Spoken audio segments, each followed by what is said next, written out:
Serial में आ गया है बहुत ही धमाकेदार ट्विस्ट, जहां पर अनु ने पकड़ ली है दूसरी जॉब। और जैसे ही वह आर्य को यह बात बताती है, आर्य उसके इस फैसले को अपने सर आंखों पर रखता है। वह मुस्कुराकर कहता है, ठीक है, तुम्हारा जो डिसीजन है मुझे मंजूर है। लेकिन अनु यह सुनकर और भी ज्यादा परेशान हो जाती है। वह सोचती है कि शायद आर्य कुछ कहना चाहता था, कुछ खास, कुछ जरूरी। तभी वह पूछती है, सर, आप भी तो कुछ कहना चाहते थे ना? आर्य थोड़ी देर चुप रहता है और फिर कहता है, ना तो यह सही वक्त है और ना ही जगह। मैं अभी नहीं कहूँगा, थोड़ा और इंतज़ार करूँगा। इतना कहकर वह वहाँ से चला जाता है। घर पहुँचने के बाद आर्य एक और बड़ा कदम उठाता है। वह चाहता है कि अनु को राजनंदिनी साड़ी का हेड बनाया जाए। वह यह बात सीधा गोपाल जी से कहता है, लेकिन गोपाल जी साफ मना कर देते हैं, नहीं, तुम चाहे कुछ भी बना लो अनु को, लेकिन वह तुम्हारे ऑफिस में काम नहीं करेगी। लेकिन तभी उन्हें देव की बात याद आ जाती है। देव ने जो साड़ी दी थी, राजनंदिनी साड़ी। इसका मतलब अब इस साड़ी से ही अनु का भाग्य जुड़ने वाला है।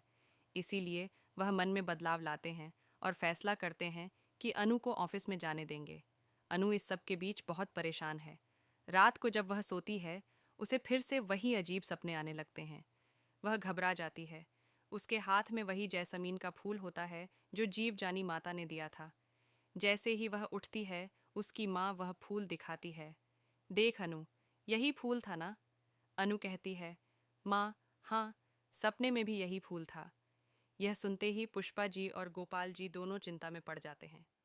वे फैसला करते हैं कि वे आपे के मंदिर जाएंगे। शायद वहां से कोई समाधान मिल जाए। सुबह होते ही घर से निकलते समय गोपाल जी अनु से कहते हैं, मैंने किसी से तेरी जॉब की बात की थी, तू जाकर उनसे मिल लेना, फिर देखते हैं क्या करना है। अनु मन में सोचती है कि उसे तो जॉब करनी ही नहीं, लेकिन फिर भी जाने का निश्चय करती है। उधर दूसरी तरफ आर्य की माँ भी घर से निकल जाती है। जब आर्य उठता है और पूछता है, माँ कहाँ गई, तो भाई बताता है कि वह आपे के मंदिर गई है। इसके बाद अनु के मम्मा पापा और आर्य की माँ सभी मंदिर पहुंच जाते हैं, और वहीं देव आता है और उनके हाथों को मिला देता है। इतना ही नहीं, आर्य की माँ अपनी साड़ी, राजनंदिनी साड़ी, अनु के मम्मा पापा को दे देती है। गोपाल जी जैसे ही साड़ी देखते हैं, तुरंत पहचान जाते हैं कि यह वही राजनंदिनी साड़ी है। यहाँ से कहानी में आता है बड़ा ट्विस्ट। बातों बातों में सभी यह समझते हैं कि उसी दिन वे जीवदानी के मंदिर में मिले थे और आज फिर यहाँ। क्या भगवान उनके कनेक्शन जोड़ रहे हैं? उधर आर्य घर से निकल जाता है, अनु को अंगूठी पहनाने और अपने दिल की बात कहने। वहीं अनु भी बताने वाली है कि उसने नई जॉब पकड़ ली है। वह सोचती है कि सर का दिल टूटेगा, लेकिन क्या करें, सब ठीक हो जाएगा।